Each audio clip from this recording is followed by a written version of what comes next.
correct me. Old dirty looking woman, don't ever correct me. Leave my path before I push you to the ground. The old woman looked at Ya and murmured a curse, watching her as she walked away with pride and arrogance. The villagers watched in disbelief as she slapped an old woman for no reasons. Ya lived with her poor mother and father near the village shrine. Ya was so rude and arrogant. And not just arrogant, she had a face that looks like someone who had attempted a face surgery and didn't finish it. The villagers never liked her because of her behavior. They said the spirit punished her for her parents' crime. Whenever she passed through the village square, the women would say, "Who will marry this one?" turning their faces in disgust. The men were not nice either.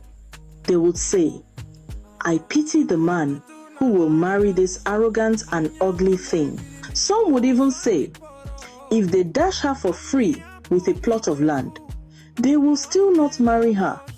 Ya carried herself like she was the queen of the village.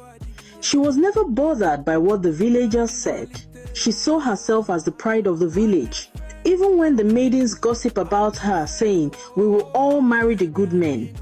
Only the drunkards and mad people will ask for your hand in marriage," Ya would simply say, "Marriage is not in my dictionary. Who marriage helps?" She just told herself with confidence. Though the villagers whispered behind her, their words never sank into Ya's heart. Every dawn, she strutted across the dusty paths as though the sun rose just to illuminate her presence.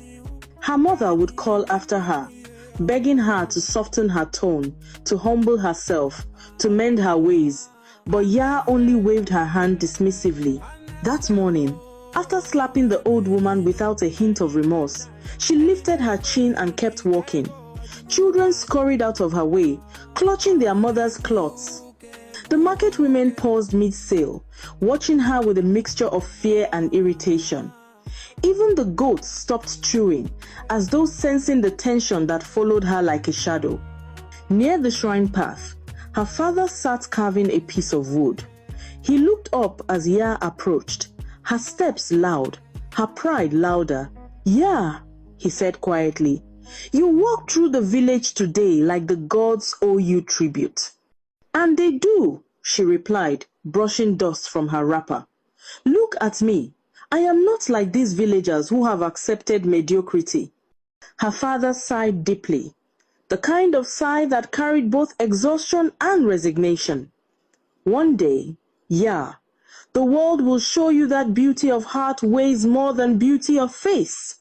She scoffed. "Father, spare me the wisdom. If the world does not value me, then the world is blind." Later that day, the gossip grew louder. At the well, the maidens gathered in a tight circle, their voices hushed but excited. Ya approached, bucket in hand, her presence slicing through their chatter. "Ah, so you still stand there talking about me?" Ya said, staring them down. "Is my life feeding any of you?" One of the maidens, Abena, stepped forward. "We only say what everyone sees. You behave as though you are above all of us." "And I am," Ya answered without blinking. The maidens exchanged glances, some fearful, some amused, others annoyed, but none dared speak again. Ya dipped her bucket into the well with sharp, angry movements, sending ripples across the water. As she lifted the bucket, she caught her reflection. The unevenness of her features, the roughness of her skin, the sharpness of her jaw, it was all there. The villagers often whispered that the gods had carved her face in anger, leaving the work unfinished. But Ya refused to see flaws. Instead, she saw uniqueness, something that set her apart. When she returned home, her mother was peeling cassava. "Ya," her mother began softly, "they say you slapped old Maame Koko today." "And so?" Ya replied. "She blocked my path. She is old enough to be your grandmother. Then she should know better than to stand in my way." Her mother dropped the knife, frustration finally breaking through her gentle nature. "Why must you always fight the whole world? Can you not live peacefully with people? Ya shrugged. Let them learn to accept me. I will not bend for anyone. Even evening brought no calm. As the village prepared for nightfall, whispers continued to flow through the air like drifting smoke. Men sitting under the baobab tree joked loudly. Her mouth is sharper than the hunter's blade, one laughed. And her heart colder than river storms, another added. The third man shook his head. Imagine waking up beside that face every morning. The gods forbid. Their laughter echoed through the square. But Ya, passing nearby, pretended not to hear. She walked with her head high, hips swaying with confidence that bordered on defiance. Inside her chest, however, a small tightness formed a feeling she refused to name. Still, she kept walking, dust rising behind her like a small storm. The shrine drums began to beat in the distance as dusk settled. The smell of burning herbs drifted into the air, mixing with the scent of cooking fires. The village slowly grew quieter, but Ya's name still floated on the tongues of many. Some spoke with irritation, some with fear, some with curiosity, but they all spoke.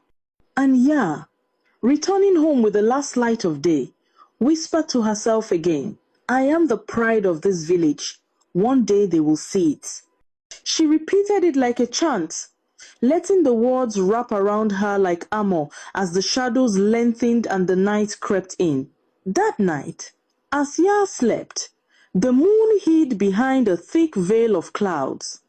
The wind whispered through the trees behind their small compound, carrying with it the faint echo of the words the old woman had murmured after Ya slapped her. No one in the village had heard what she said, but the spirits had,